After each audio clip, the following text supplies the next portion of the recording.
The entire town fell silent when the most beautiful widow in Willow Creek stepped down from her elegant carriage, walked past the wealthiest men in town, and stopped right in front of the poorest rancher anyone had ever seen. His boots were covered in dust, his shirt had been patched more times than anyone could count, and his ranch was only weeks away from being taken by the bank. The wealthy ranchers laughed openly. The sheriff shook his head. Even the bartender whispered that the widow had finally lost her mind. But no one knew what she had just discovered about the man they all called a failure. And within a few months, those same people would wish they had never mocked him. Before we continue, make sure to subscribe to the channel if you enjoy heartfelt Old West stories filled with courage, redemption, and unforgettable characters. And I'd love to know where you're watching from today. Leave your city in the comments because it's always amazing to see people from all over the world enjoying these stories together. Now, let's head back to the dusty streets of Willow Creek. Everyone in Willow Creek knew Eleanor Whitmore. Ever since her husband passed away 2 years earlier, she had become something of a legend. She was graceful, intelligent, and undeniably beautiful. Men traveled from neighboring towns just for a chance to speak with her. Rich ranch owners, ambitious businessmen, respected judges, and even politicians tried to win her affection. They brought flowers, expensive jewelry, rare horses, and promises of luxury. Eleanor politely thanked them all, but never accepted any proposal. Some believed she was still mourning her late husband. Others whispered that no man in the territory was good enough for her anymore. Not far outside town lived Daniel Carter. If Eleanor represented elegance and success, Daniel represented everything people pitied. His ranch had once belonged to his father, one of the hardest-working cattlemen in the county. But years of drought, disease among the cattle, and dishonest business partners had slowly destroyed everything the Carter family had built. After his parents passed away, Daniel inherited nothing except debt. Broken fences, exhausted horses, and land that barely produced enough grass to feed a handful of cows. Still, every morning before sunrise, Daniel saddled his old horse and worked until darkness covered the valley. People often asked why he refused to give up. "The land remembers those who refuse to abandon it," he would quietly answer. Most laughed at him. "It's the land that's abandoned you?" they would reply. Daniel never argued. He simply kept working. Every Saturday, he rode into town carrying eggs, vegetables, or whatever little he managed to produce. Sometimes he earned just enough to buy flour and coffee before heading back home. At the center of town stood the Silver Lantern Saloon, where the richest ranchers gathered every evening. Whenever Daniel passed by, conversation stopped for just long enough to mock. "Him. There goes the richest man in broken fences. I heard his last cow is thinner than his horse. They say the bank is already measuring his land." The laughter echoed across the street. Daniel tipped his hat politely and continued walking. Deep inside, the insults hurt. But he had promised his father years ago that no matter how difficult life became, he would never let bitterness define him. That promise had become the only valuable thing he still owned. One afternoon, as Daniel repaired another section of fence, he noticed a carriage stuck in thick mud after a heavy rainstorm. The horses were exhausted. The driver struggled helplessly. Without hesitation, Daniel grabbed ropes, his workhorse, and several wooden planks. For nearly 2 hours, he worked silently under the blazing sun. His hands bled. His clothes became soaked with mud. Finally, with one last effort, the carriage rolled free. The driver sighed with relief. Then the carriage door opened. Out stepped Eleanor Whitmore. For a brief moment, neither of them spoke. Daniel simply removed his hat. "Ma'am," Eleanor looked around. "You've spent half your afternoon helping strangers." Daniel smiled. "I'd hope someone would do the same for me." She reached into her purse. "Please, allow me to pay you." Daniel gently shook his head. "No, ma'am. You've earned it." "I didn't help for money." She looked surprised. "Then why?" Daniel glanced toward the muddy road. "Because sometimes people simply need help." For the first time in years, Eleanor found herself speechless. Nearly every man she met expected something in return. This man expected nothing. She thanked him sincerely before climbing back into the carriage. As it disappeared down the road, Daniel returned to repairing his fence, thinking he would never see her again. He couldn't have been more wrong. 3 days later, the entire town would witness something that would leave every wealthy rancher furious, and Daniel's quiet life was about to change forever. The following Saturday, Willow Creek bustled with its usual rhythm. Horses clopped across the dusty main street, merchants called out prices from wooden storefronts, and the smell of fresh bread drifted from the bakery. Daniel Carter arrived just after sunrise with a small wagon carrying eggs, a few baskets of vegetables, and 2 wheels of homemade cheese. It wasn't much, but it was enough to keep hope alive for another week. As always, he avoided drawing attention to himself. He sold what he could, purchased flour, salt, coffee, and a few nails for his fences, then prepared to leave town before the afternoon crowd gathered. Unfortunately, the crowd found him first. Leaning against the porch of the Silver Lantern Saloon stood Victor Langston, the wealthiest ranch owner for 50 miles. His tailored black coat, polished boots, and expensive silver watch announced his fortune before he ever spoke. Around him stood several businessmen who admired him almost as much as they feared him. "Well," Victor called loudly enough for everyone nearby to hear, "if it isn't Daniel Carter." Several people turned to watch. "I heard your ranch is worth less than my horse stable now." Laughter spread across the street. Daniel remained calm. "Morning. Mr. Langston," Victor smirked. "Still pretending hard work beats money?" Daniel simply loaded another sack into his wagon. "I've never been interested in pretending." That answer drew a few amused smiles from bystanders, but Victor wasn't finished. "I'll make you a generous offer. Sell me your ranch today. I'll even let you keep your little cabin until winter." Daniel looked directly into his eyes. "My answer is still no." Victor shrugged dramatically. "Suit yourself. The bank will hand it to me soon enough." More laughter followed. Daniel climbed onto his wagon without another word. He had learned long ago that arguing with proud men only fed their pride. As he picked up the reins, another carriage rolled slowly into the town square. People immediately recognized it on elegant white horses, polished oak wheels, the Whitmore family crest painted in gold. Eleanor Whitmore had arrived. Conversations stopped almost instantly. Many of the town's unmarried men adjusted their jackets. Others straightened their hats, hoping today might finally be the day she noticed them.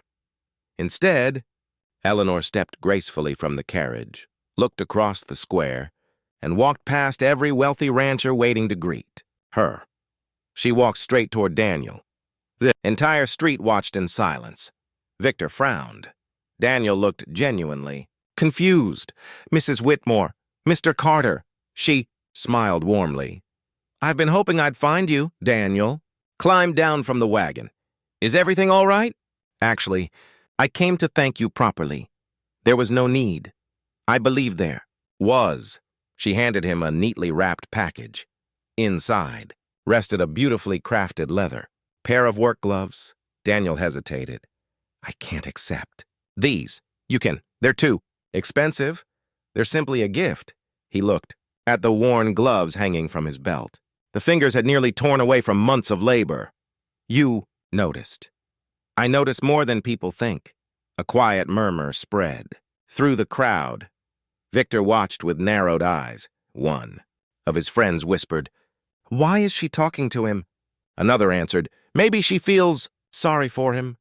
Eleanor seemed completely unaware of the gossip. "I've also been thinking about something you said." Daniel looked puzzled. "I said many things.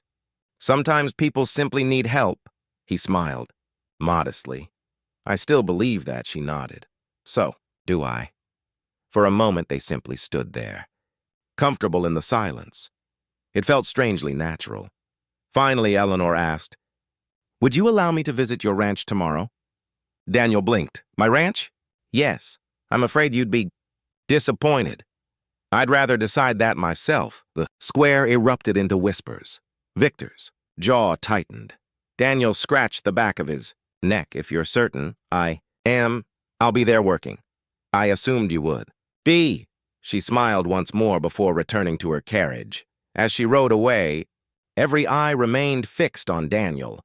Some looked confused, others looked jealous. Victor looked furious. The moment Eleanor disappeared down the road, Victor approached Daniel with slow, deliberate steps. "What game are you playing?" Daniel frowned. "No game. Don't lie to me. I never do." Victor stepped closer. "Eleanor Whitmore doesn't visit Bankrupt." "Ranchers," Daniel answered calmly. "Then perhaps you should ask her why she's coming." Victor's face reddened. "You'd better remember your place." Daniel climbed back onto his wagon. "I've never forgotten." He drove away, leaving Victor standing in the middle of the street while several townspeople quietly exchanged surprised glances. For the first time anyone could remember, someone had stood up to Victor Langston without raising his voice. The next morning, Daniel worked as usual before sunrise. He repaired a broken gate, fed his remaining cattle, and stacked firewood beside the cabin. Around noon, dust appeared on the distant road. A familiar carriage approached. Eleanor had kept her promise. But neither of them noticed another rider watching from the top of a nearby hill. Victor Langston had paid one of his ranch hands to follow her. And what that man was about to witness would give Victor exactly the excuse he needed to begin destroying Daniel Carter's life. Victor's ranch hand stayed hidden among the rocks overlooking Daniel Carter's property, careful not to let the horses below catch his scent. From that distance, he expected to witness a secret romance or some embarrassing scene that Victor could exploit. Instead, what he saw confused him. Eleanor Whitmore stepped down from her carriage without hesitation, lifting the hem of her elegant dress just enough to avoid the mud. Daniel greeted her with the same quiet respect he showed everyone else, tipping his weathered hat before returning to the broken gate he had been repairing. "I'm sorry the place isn't in better condition," Daniel said with an apologetic smile.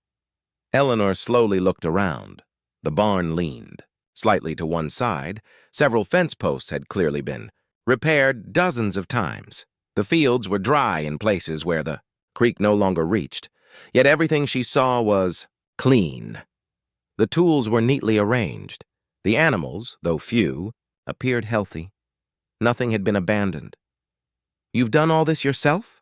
she asked. Daniel nodded. "There's no one else."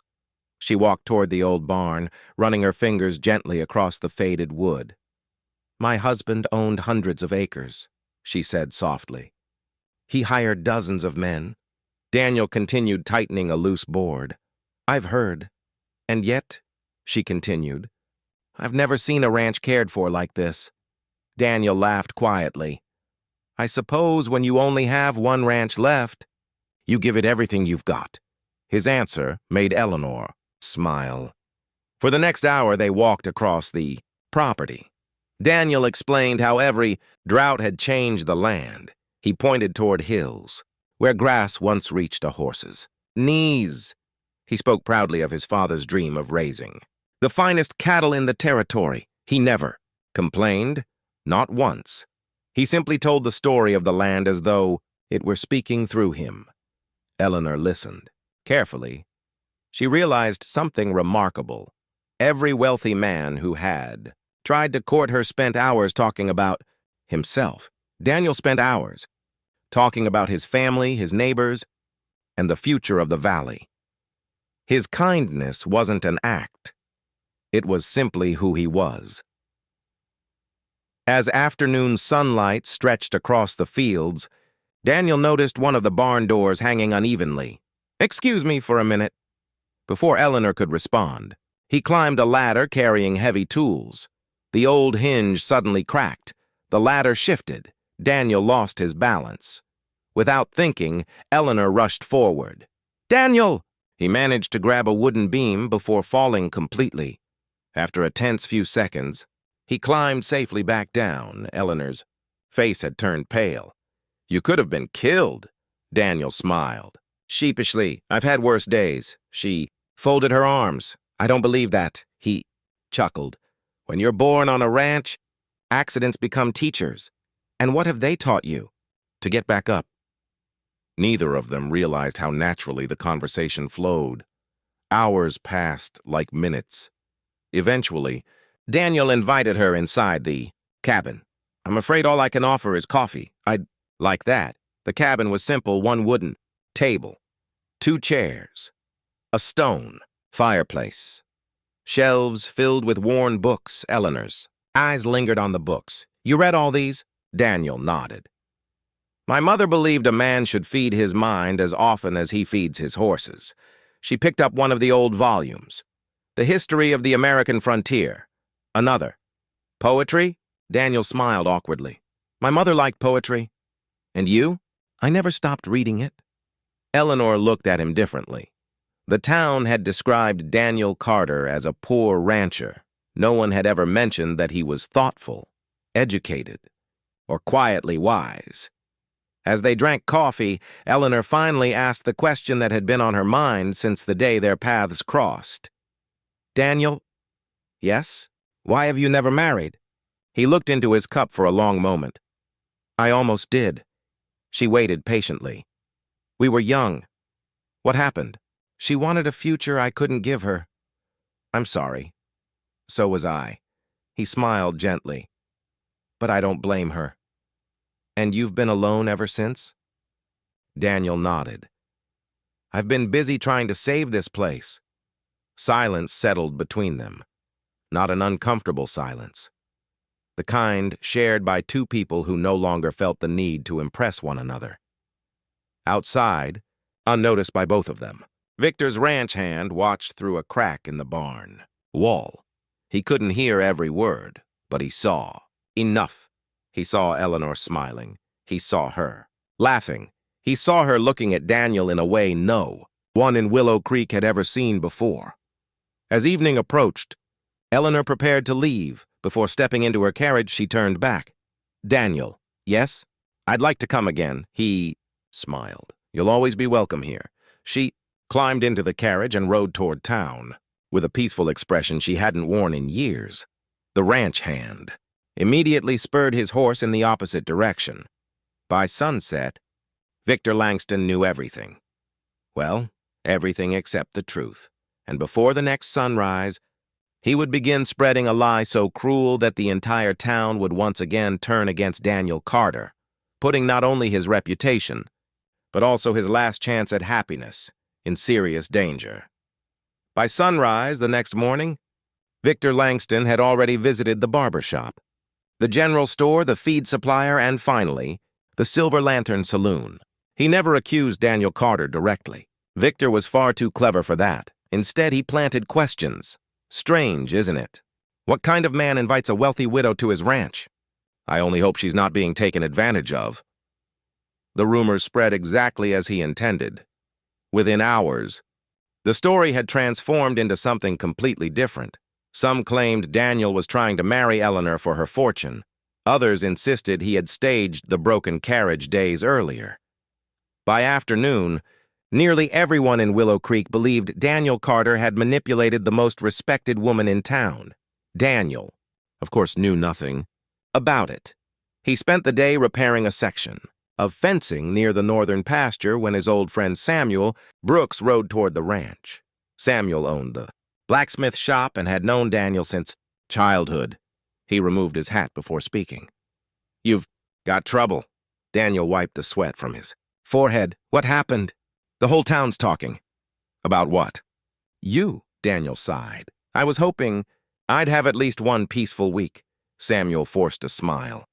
I wish that were the worst of it, he explained. Every rumor he had heard. Daniel listened without interrupting. When Samuel finished, he expected anger. Instead, Daniel quietly picked up another fence post. People believe what they want. You're not going to defend yourself? Against gossip? Samuel shook his head. You've always been too patient.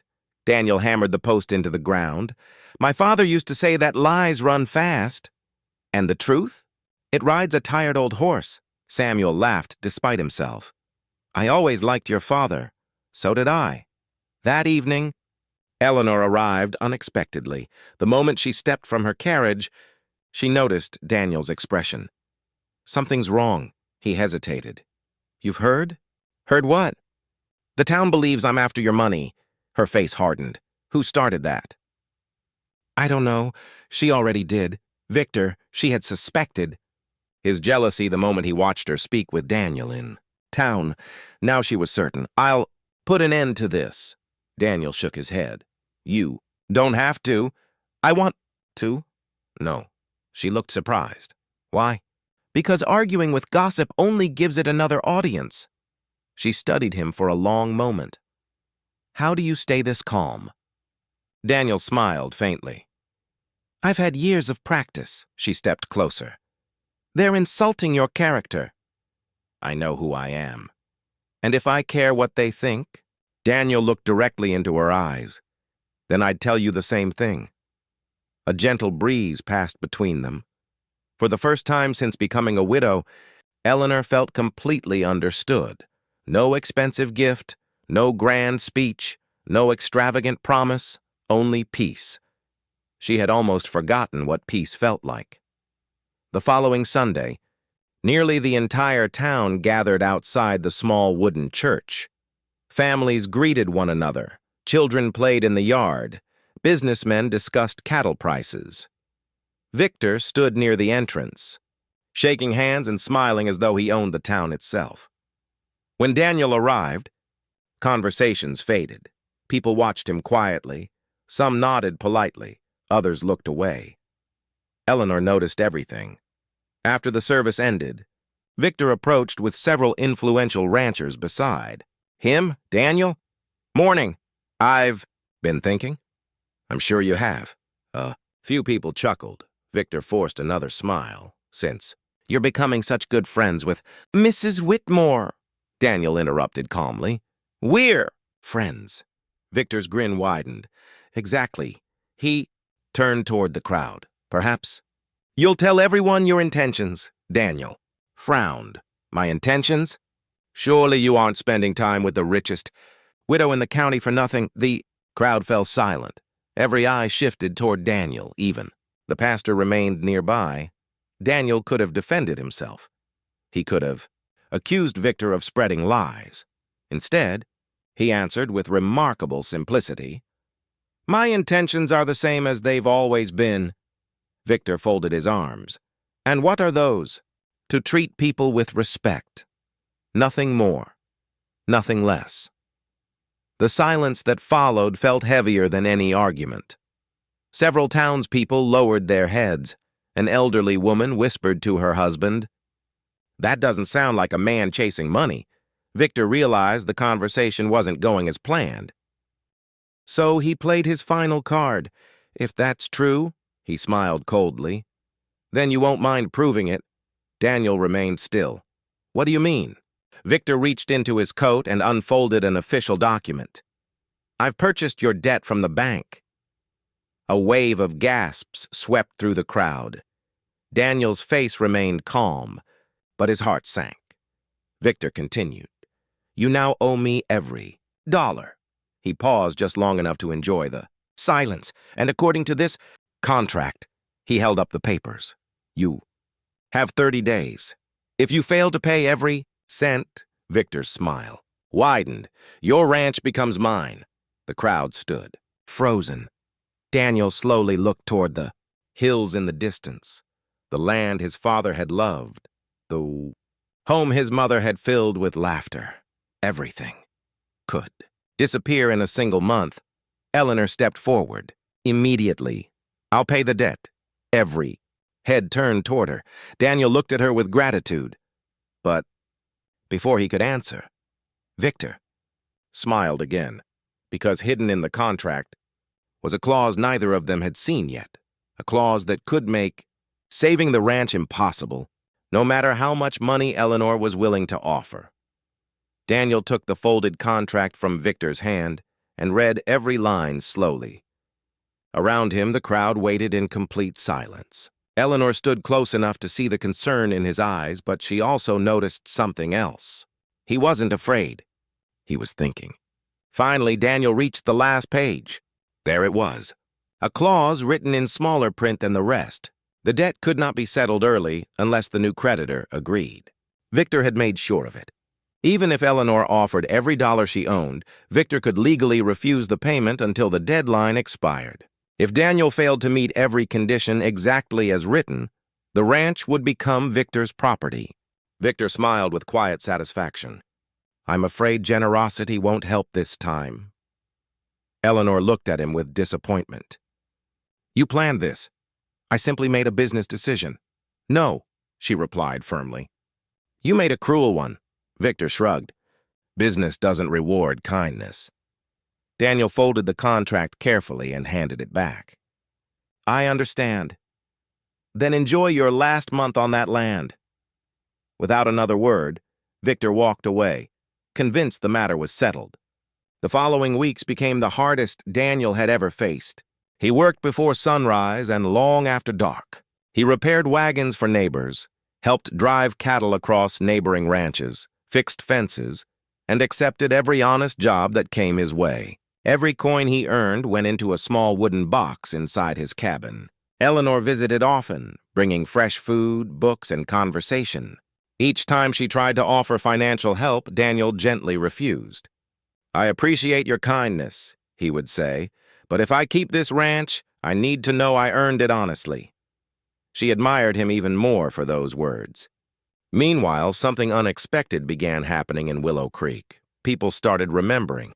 The elderly widow whose roof Daniel had repaired without charging a penny. The farmer whose horse Daniel had rescued during a flood. The blacksmith whose family had survived one difficult winter because Daniel had quietly delivered firewood every week. No one had noticed those acts of kindness when they happened. Now they couldn't stop talking about them. One evening, Samuel Brooks stood inside the Silver Lantern Saloon and slammed his mug onto the counter. "You've all spent years laughing at the best man in this town." The room fell silent. "You mocked him because he was poor." No one answered.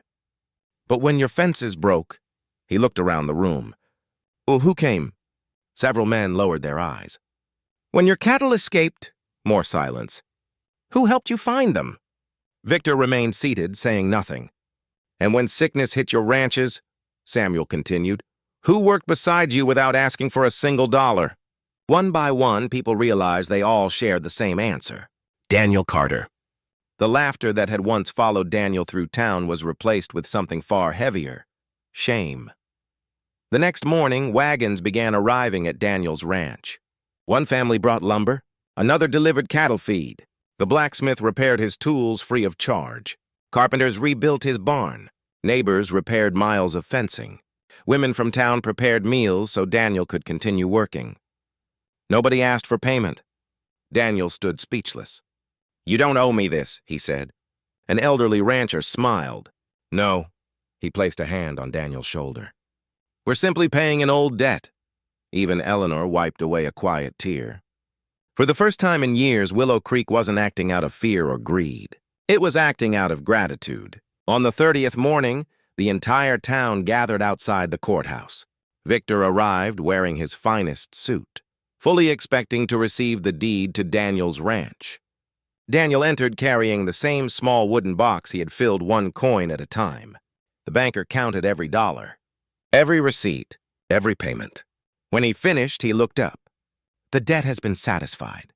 Victor frowned. "That's impossible." The banker shook his head. "Not only has Mr. Carter paid every cent," he smiled. "He paid it before noon on the final day, exactly as the contract required." A wave of applause erupted throughout the courthouse. Victor could hardly believe it. For the first time in years, he had lost. Not because someone had outsmarted him, but because an entire community had chosen integrity over fear. As people celebrated outside, Eleanor walked toward Daniel. "You kept your promise." Daniel smiled. "I told my father I'd never give up." She reached for his hand. "And I have something I'd like to say."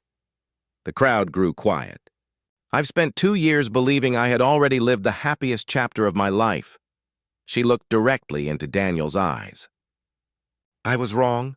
Daniel's expression softened. "Eleanor." "I don't admire you because you saved your ranch." She squeezed his hand gently.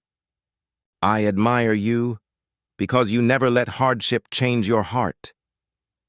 For the first time in many years, Daniel allowed himself to believe that happiness wasn't behind him. It was standing right in front of him. Several months later, the church bells rang across Willow Creek once again. This time, they celebrated a wedding. The entire town attended. Even those who had once laughed at Daniel came to offer sincere congratulations. Victor Langston watched from a distance before quietly riding away, realizing that wealth could buy land, cattle, and influence. But it could never buy the respect Daniel Carter had earned. Years later, travelers passing through Willow Creek often asked about the thriving Carter Ranch. The old-timers would smile and tell the same story. They spoke of a poor rancher who refused to surrender, a beautiful widow who saw greatness where others saw failure, and a town that learned the true measure of a person's worth. If this story reminded you that character is worth more than money and kindness is never wasted, let us know in the comments where you're watching from and what lesson touched you the most. Your comments help keep these stories alive and bring together people from all over the world who still believe that honor, courage, and compassion matter. And if you enjoyed this journey through the Old West, don't forget to subscribe so you won't miss the next unforgettable story. Until next time, thank you for riding with us.